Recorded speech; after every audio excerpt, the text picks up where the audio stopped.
There's no such thing as lottery in life, and if you're a loser who's not properly trying in life, don't expect anybody to love you, including yourself. By the end of the video, you will understand the gravity and detriment of ever diving in the illusion of self-pity and its muddy waters. As we look at Takuya, or as he is referred in the anime, Otaku. From the anime, Can Girls Be Kind to an Otaku?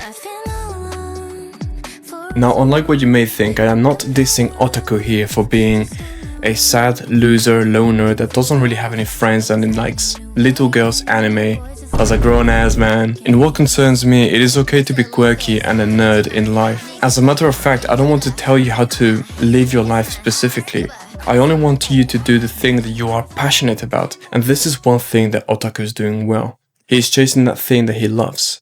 Not everybody wants to get a super healthy body, not everybody wants to be the most charismatic person in the room, not everybody wants to be an amazing engineer or musician. These are all choices in life, mechanics and routes that you can opt for. You have so many choices out there, so you should just choose the one that makes you feel good, the one that makes you passionate. But this is the problem that I have with Otaku, and possibly with you as well. Because we are almost at the scene where he becomes or shows his true colors, and I can no longer encourage him. It was the season in Japan when the school festival event was happening. He's getting more and more out of his shell and involved with the class as they work together to make an event happen. He is seemingly making social growth and becoming more talkative with his peers and classmates. And at the same time, he is seeing just how popular the girls that he had been hanging out with really are. In many Japanese schools, they have a Miss and Mr. Prettiest of the Year event, and his friends get nominated for that. Now you can only imagine how, as a loser, he must feel a bit like an imposter here. These girls that he's hanging out with every day are the coolest girls in town. Everybody loves them and everybody wants to hang out with them. Yet he's the one hanging out with them. A guy with no mature tendencies, no social abilities, no this, no that. And so he starts to feel bad about himself. And as all of these emotions build up, we get a glimpse at his thought process and his insecurities. And then the unforgivable scene happened. Even though his friend told him to stay there because she wanted to give him a sign, upon his own insecurities, he walks out. He walks out and runs away to the bathroom, shutting himself in a corner when everybody is having a party. Worse yet, they are sending him messages and he's not reading it. He's just trying to disappear.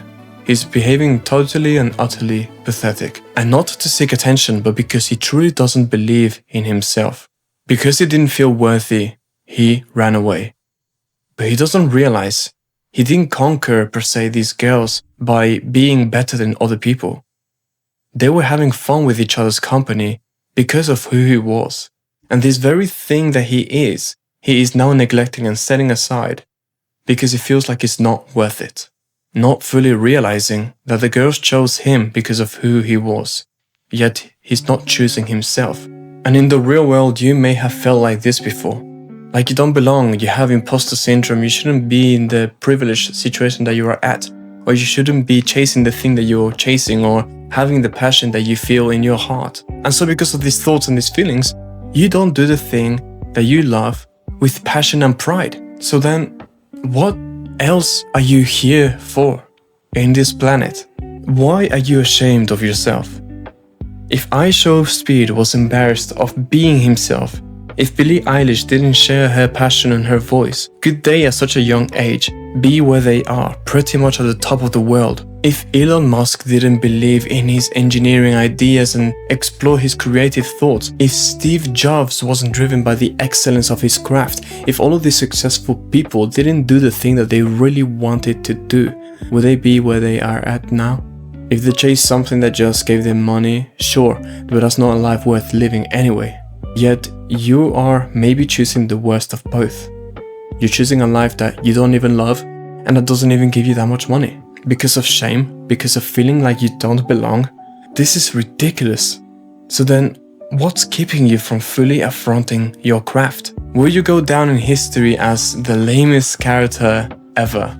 Or will you go down as who you were destined to be? If that question hits a nerve, that's the whole thing I explore in my book.